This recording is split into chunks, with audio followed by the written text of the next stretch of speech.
जय श्री राम बच्चों, सरस्वती क्लासेस की हिंदी की कक्षा में मैं अंजलि तिवारी आप सभी का बहुत बहुत स्वागत एवं अभिनंदन करती हूँ। बच्चों, आज मैं आप लोगों के समक्ष फल शब्द रूप को लेकर उपस्थित हूँ। आइए जानते हैं फल शब्द रूप के रूप किस तरह से चलते हैं तथा आपकी परीक्षा में किस तरह से प्रश्न पूछा जाएगा। इन तथ्यों को हम और आप इस वीडियो में जानेंगे। तो आइए प्रारंभ करते हैं। बच्चों, आज जो हमारे पठन पाठन का मूल बिंदु है वो है फल शब्द रूप। आज की इस कक्षा में हम फल शब्द रूप के विषय में जानेंगे, जो कि है आकारांत नपुंसक लिंग। फल किस लिंग में है? तो ये है नपुंसक लिंग में और ये आकारांत है। आइए बच्चों, सबसे पहले हम जानते हैं कारांत क्या होता है। कैसे जानेंगे आपकी कौन सा कारांत है? तो आइए पहले इसके हम एक पहचान जानते हैं। कारांत, जैसे यहाँ पे हम एक शब्द लेते हैं बच्चों, राम। राम यहाँ पे एक शब्द है। शब्द कैसे बनता है? वर्णों के मेल से बनता है शब्द। तो यदि हम राम शब्द का वर्ण विच्छेद करें तो देखिए रा, यहाँ पे रा में हलंत लग जाएगा क्योंकि कोई भी व्यंजन बिना स्वर के नहीं बोला जाता। तो यदि हम इसमें से स्वर निकाल लेंगे तो ये स्वर रहित हो जाएगा और इसलिए हम इसके नीचे हलंत लगाएंगे। तो रा प्लस आ प्लस मा प्लस आ। तो बच्चों, यहाँ पे आपको दिख तो रहा है मां अंतिम वर्ड है, लेकिन अगर आप इसका वर्ड विच्छेद करके देखेंगे तो यहाँ पे जो अंतिम वर्ड होगा बच्चों वो आपका ह्रस्व आ होगा। तो बच्चों, इसी तरह आपको कारांत में ध्यान रखना है कि कोई भी शब्द आपको दिया हो उसके अंत में जो वर्ड आए उसमें आपको केवल कारांत ऐड करना है। तो जैसे यहाँ पे ह्रस्व आया तो इसमें हम कारांत ऐड कर देंगे बच्चों, तो ये बन जाएगा आकारांत। इसी तरह अगर किसी शब्द के अंत में ह्रस्व ई आ रहा है तो वो हो जाएगा इकारांत। जैसे यहाँ पे हम एक शब्द ले लें बच्चों, मत। तो देखिए आपको यहाँ पे दिख रहा है कि ताज वर्ण यहाँ पे आया है, लेकिन बच्चों जिस वर्ड पे जिस वर्ड की मात्रा लगी रहेगी, देखिए यहाँ पे ता पे छोटी ई की मात्रा लगी है या हम इसे ह्रस्व ई की मात्रा बोल दें तो यहाँ पे इकारांत हो जाएगा। यहाँ पे ई वर्ण ही आया है। जैसे इसका हम वर्ण विच्छेद करके देखते हैं, मा धन आ धन ता धन ई। तो इस तरह बच्चों देखिए यहाँ पे जो अंतिम वर्ण है वो ई आया है आपका। तो जो अंतिम वर्ण आएगा उसी में आपको कारांत जोड़ना है। तो ई में अगर हम कारांत जोड़ेंगे बच्चों तो ये आपका बन जाएगा इकारांत। इसी तरह से यदि उकारांत की बात करें, उकारांत यानी जिन शब्दों के अंत में उ आएगा। देखिए जैसे एक उदाहरण के रूप में हम लोग यहाँ पे लेते हैं मधु, मधु शब्द। तो इसका जब हम वर्ड विच्छेद करेंगे तो मा धन आ धन धा धन उ। तो देखिए बच्चों यहाँ पे उ अंतिम वर्ण क्या है? उ। तो इसलिए इसमें हम उ में कारांत जोड़ देंगे तो ये बन जाएगा उकारांत। इसी तरह अगर दीर्घ उ आ रहा है लास्ट में तो उकारांत हो जाएगा। अगर री आ रहा है लास्ट में जैसे मातृ, तो यहाँ पे देखिए मा धन आ धन ता धन री। तो यहाँ पे लास्ट में क्या आ रहा है बच्चों? री आ रहा है। तो यहाँ पे हम री में कारांत जोड़ देंगे, विकारांत बन जाएगा आपका। इसी तरह से आपका अकारांत, इकारांत, ईकारांत, आकारांत, उकारांत, उकारांत। तो इसी तरह से जो शब्द में जो भी अंतिम वर्ड आएगा बच्चों उसमें आपको कारांत केवल जोड़ना है। तो ये आपका था कारांत। तो आइए जानते हैं फल शब्द रूप कैसे चलेंगे इसके रूप। तो देखिए विभक्तियां बच्चों कितनी होती हैं? 7 होती हैं। प्रथमा, द्वितीया, तृतीया, चतुर्थी, पंचमी, षष्ठी, सप्तमी और संबोधन। संबोधन को हम विभक्ति में नहीं परिगणित करते हैं बच्चों, केवल विभक्तियां 7 ही होती हैं, आपको ध्यान में रखना है। और वचन देखिए, एक वचन, द्विवचन, बहुवचन। संस्कृत में कितने वचन होते हैं बच्चों? तो 3 वचन होते हैं, एक वचन, द्विवचन और बहुवचन। यहाँ पे वचन का मतलब है बच्चों संख्या। अगर किसी वस्तु की संख्या एक है तो वो एक वचन है, अगर किसी वस्तु की संख्या दो है तो वो द्विवचन कहलाएगी, और अगर दो से अधिक है तो वो बहुवचन में आएगा आपका। अगर हम हिंदी में बात करें, हिंदी में कितने वचन होते हैं, तो हिंदी में मूलतः दो वचन ही होते हैं, एक वचन और बहुवचन। अगर हम अंग्रेजी की बात करें तो अंग्रेजी में भी दो वचन होते हैं, सिंगुलर और प्लूरल, यानी एक वचन और बहुवचन। तो आइए अब देखते हैं फल शब्द रूप का सातों विभक्तियों और तीनों वचनों में कैसे कैसे इसका रूप चलेगा, कैसे आप सरलता से इसे पहचान पाएंगे। तो आइए देखते हैं बच्चों, इसका जो रूप चलेगा इस तरह से चलेगा, फलम, फले, फलान। फिर द्वितीय विभक्ति में चलेगा इसका बच्चों रूप, फलम, फले, फलान। बच्चों जो नपुंसक लिंग शब्दों के रूप चलते हैं वो प्रथमा और द्वितीय दोनों विभक्तियों और तीनों वचनों में समान रूप से चलते हैं। जैसे आपको जो प्रथमा विभक्ति तीनों वचनों में जो मिलेगा शब्द, वही आपको द्वितीय विभक्ति तीनों वचनों में भी देखने को मिलेगा। जैसे आप यहाँ पे देख सकते हैं फलम, फले, फलानी, फलम, फले, फलानी। अब तृतीय एक वचन में क्या बनेगा, फलेन। चतुर्थी में फलाय, फलात, फलस्य, फले, हे फल।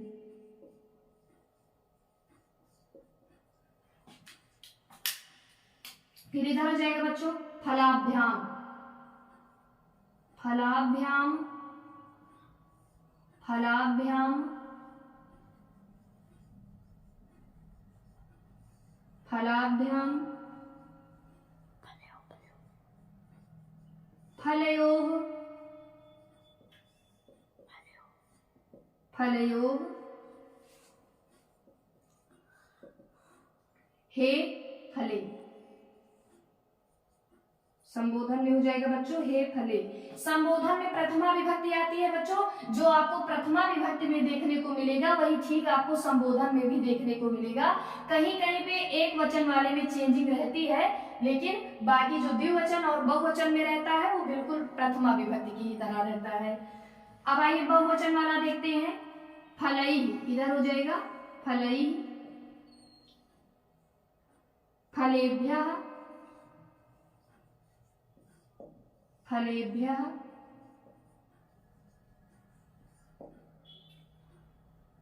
फलानां, फलेषु।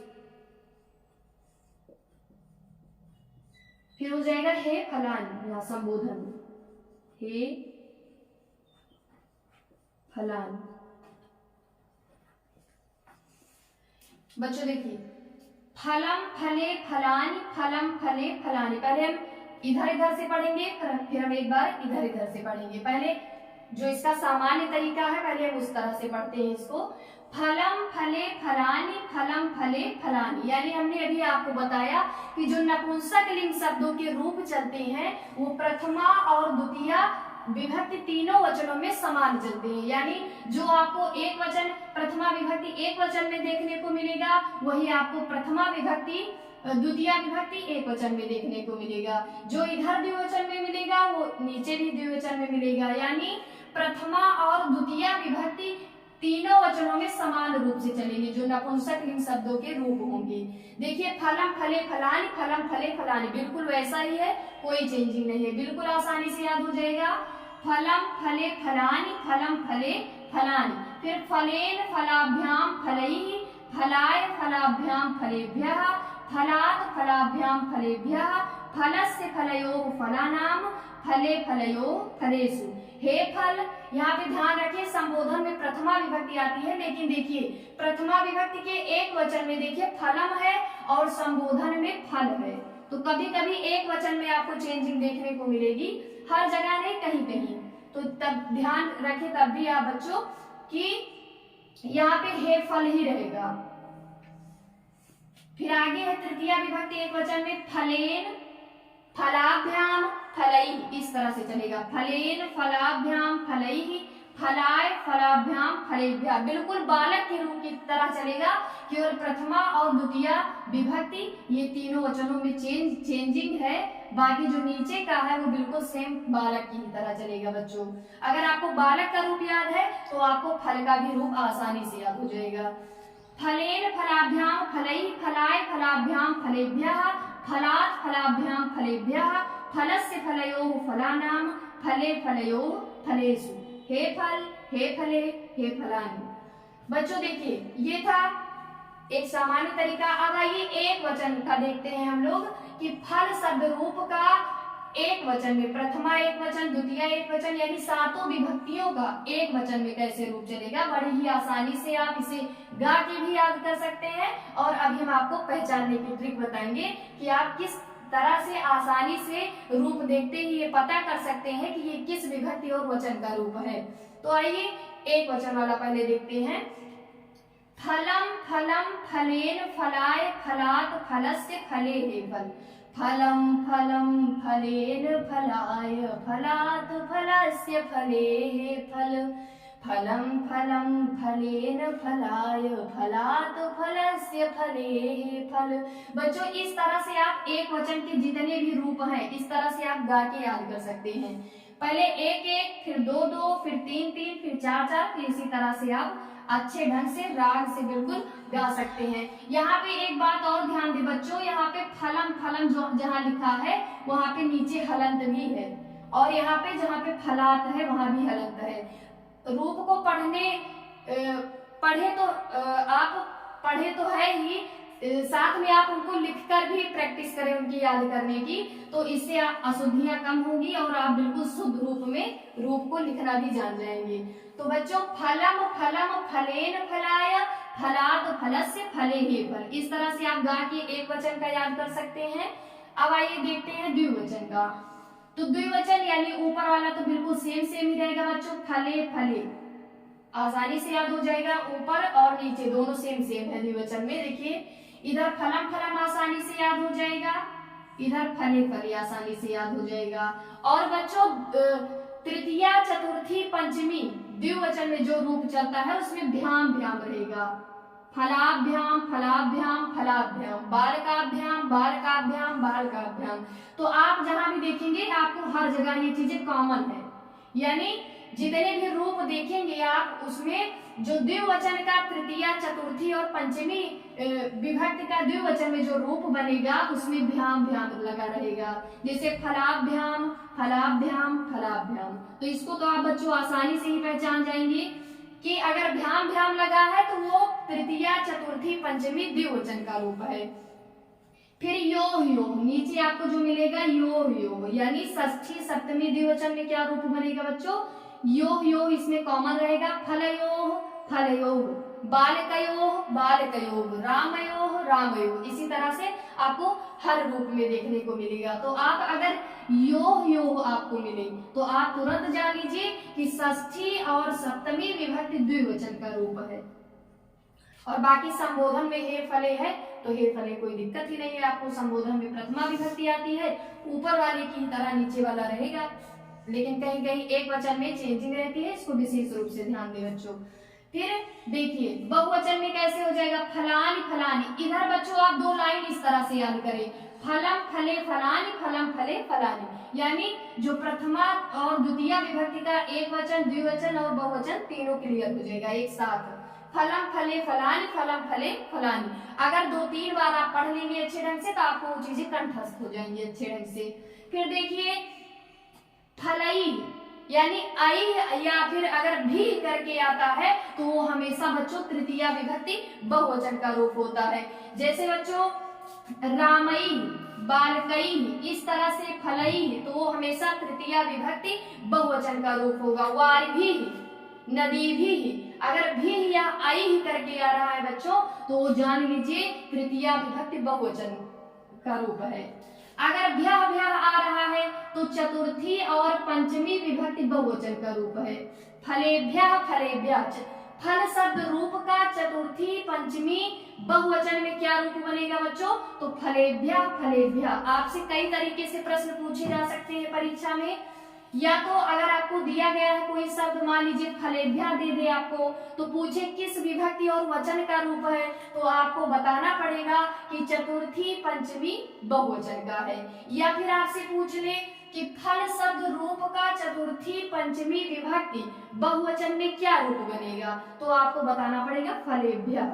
तो यानी अगर भ्या भ्या रहेगा बच्चों तो वो चतुर्थी और पंचमी बहुवचन में, अगर भ्याम भ्याम रहेगा तो तृतीया चतुर्थी पंचमी द्विवचन में ऐसा रहेगा।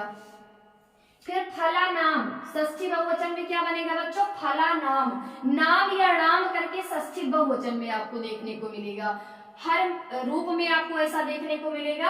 यानी नाम या राम अगर लगा रहेगा तो आप तुरंत जान लीजिए वहां षष्ठी विभक्ति बहुवचन है। अगर आपको एसु देखने को मिल जाए, फलेसु, रामेसु, बालकेसु, तो वहां भी सप्तमी विभक्ति बहुवचन होगा। और हे फलानी ऊपर वाली की ही तरह रहेगा, हे फलानी संबोधन में बन जाएगा इसका। तो बच्चों फलम फले फलानी, फलम फले फलानी, इस तरह से भी आप याद कर सकते हैं। अगर एक एक वचन का आपको याद करना है तो आप राग से गा के भी याद कर सकते हैं इसे।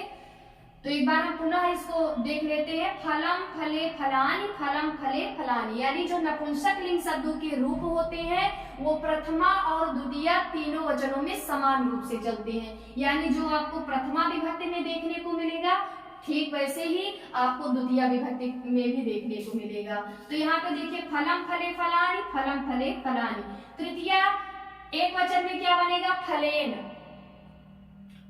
फलेन, बालकेन, रामेण, सब में तृतीय विभक्ति एक वचन है अगर एन एन करके दिखे आपको। अगर फलाय आय करके दिखे चतुर्थी एक वचन, जैसे बालकाय, रामाय, श्यामाय, सब में बच्चों चतुर्थी विभक्ति एक वचन है। अगर इस तरह से आपको दिखे तो आप तुरंत जान लीजिए चतुर्थी विभक्ति एक वचन है। फलात, बालकात, रामात, वृक्षात, श्यामात, इसमें बच्चों पंचमी विभक्ति एक वचन है अगर आत करके दिखे तो। फलस्य, बालकस्य, रामस्य षष्ठी विभक्ति एक वचन, फले सप्तमी विभक्ति एक वचन, और हे फल इसका बनेगा संबोधन में। फिर फलाभ्याम फलाभ्याम फलाभ्याम तृतीया चतुर्थी पंचमी द्विवचन में भ्याम भ्याम रहेगा। यानी तृतीया चतुर्थी पंचमी, तृतीया चतुर्थी और पंचमी विभक्ति द्विवचन में फलाभ्याम फलाभ्याम फलाभ्याम बनेगा बच्चों। ऊपर फले फले समान ही है, फलाभ्याम फलाभ्याम 3 बार आपको करना है, 2 बार यो यो करना है, द्विवचन का आपका पूरा हो जाएगा। जैसे फलयो, फलयो ये षष्ठी और सप्तमी द्विवचन का है, यो यो। फिर हे फले हो जाएगा संबोधन की तरह या प्रथमा विभक्ति की तरह संबोधन में हो जाएगा। फिर फलानी फलानी इधर हो जाएगा बच्चों, फलम फले फलानी, फलम फले फलानी बहुवचन का याद ही हो जाएगा आपको। फलई, बालकई, रामई तृतीया विभक्ति बहुवचन में बनेगा। फलेभ्या फलेभ्या चतुर्थी और पंचमी बहुवचन में बनेगा। फला नाम, नाम या नाम करके किस में आएगा? तो अभी मैंने बताया षष्ठी बहुवचन में आएगा। तो अगर नाम या नाम करके आपको दिखे किसी शब्द में तो आप जान लीजिए षष्ठी विभक्ति बहुवचन का रूप है। फलेसु अगर आपको एसु करके दिखे तो वो सप्तमी विभक्ति बहुवचन का रूप है और संबोधन में हो जाएगा हे फलानी। तो बच्चों ये था आपका फल शब्द रूप। कल हम पुनः उपस्थित होंगे अगले शब्द रूप के साथ। तब तक के लिए जय सिया राम, जय जय सिया।